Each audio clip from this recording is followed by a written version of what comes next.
நண்பர்களே, நிறைய பேர் வந்து சொந்தக்காரங்கனாலே கெட்டவங்க, சொந்தக்காரங்களாம் நமக்கு ஆகாது, அவங்ககிட்டே இருக்கக்கூடாது அப்படின்னு சொல்லிட்டு நிறைய பேர் நினைக்கிறீங்க. நான் உண்மையிலே சொல்கிறேன், என்னுடைய வாழ்க்கையில் ரொம்ப நல்லவங்க, என் வாழ்க்கையை வந்து அழகாக மாற்றினவங்க அப்படின்னா என்னுடைய சொந்தக்காரங்க தான். தங்கமான சொந்தக்காரங்க. எங்கள் அப்பா அம்மா கூட என்னுடைய வாழ்க்கை வளர்ச்சிக்கு வந்து இவ்வளோ உதவுனது கிடையாது. அவங்க வந்து உங்களுக்கு சொன்னால் புரியாது.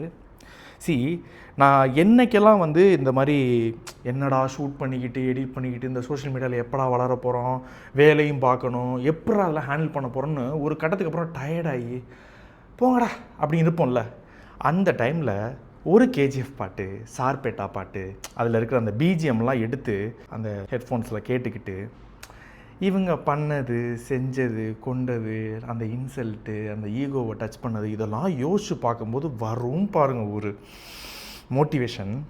என்னை பொறுத்தவரை அது மோட்டிவேஷன் கிடையாது, ஒரு நல்ல ஒரு டிசிப்ளின்.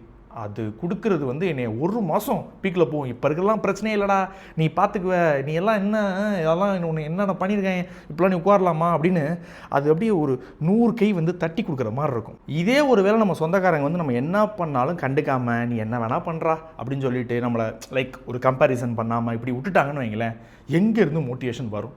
என்னை பொறுத்தவரை ஒரு மோட்டிவேஷன் பயங்கரமாக வேணும்னா அவங்க பண்ணது செஞ்சதெல்லாம் நினச்சி பார்க்கணும். எஸ்பெஷலி வந்து இந்த குடும்பத்தில் வந்து பத்திரிக்கை இருக்குல்ல, அந்த பத்திரிக்கையில் நடக்கிற அரசியல் இன்சல்ட்டுங்கிறது வந்து பயங்கரமாக இருக்கும். மித்த ஊர்லாம் அப்படின்னு தெரில, நான் இருக்கிற ஊரில் பயங்கரமாக இருக்கும்.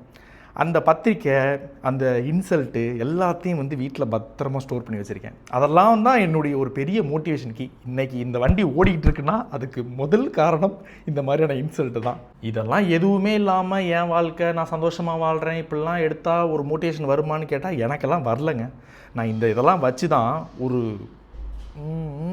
அடுத்து போகணுங்கிற அந்த ஒரு வெறி எனக்கு இருக்குது. எனக்கும் வந்து அவங்க மேலே பயங்கரமாக கோவம் வரும். லைக் ஒரு நல்ல வெள்ளை வேஷ்டி எடுத்து அவங்க மூஞ்சில் நல்லா சுற்றி நல்லா அப்படியே கையை மடக்கி நங்குன்னு குத்தணும்னு தோணும். லைட்டாக ரத்தம் வந்ததுக்கப்புறம் விட்டுறலாம் அப்படின்னு. ஆனால் இந்த கோவத்தை இப்படி காமிக்காமல் லைக் நம்ம வந்து நல்லா அவங்க முன்னாடி வந்து நிற்கும் போது அவங்க அப்படியே மூஞ்சி வந்து அந்த ஒரு மாதிரி அவங்க மூஞ்சி மாறும். அதை பார்க்கும்போது கிடைக்கிற போதை இருக்கே, சரக்கெல்லாம் என்னங்க சரக்கு, இதுதான் வந்து ரியல் போதை என்ன கேட்டால். ஸோ நான் இப்படி தான் ஓட்டிக்கிட்டு இருக்கேன். ஸோ நான் சொன்னது வந்து ஏதோ தப்பு இருந்துச்சுன்னா கமெண்ட்ஸை சொல்லுங்கள். ஏதோ மனசில் பட்ட சொல்லிட்டேன். என்ன சொல்கிறீங்க? 1000 ஜன்னல் வீடு இது, அன்பு வாழும் கூடு, ஆலமரத்து விழுது இது, நாணி வேறு யாரு?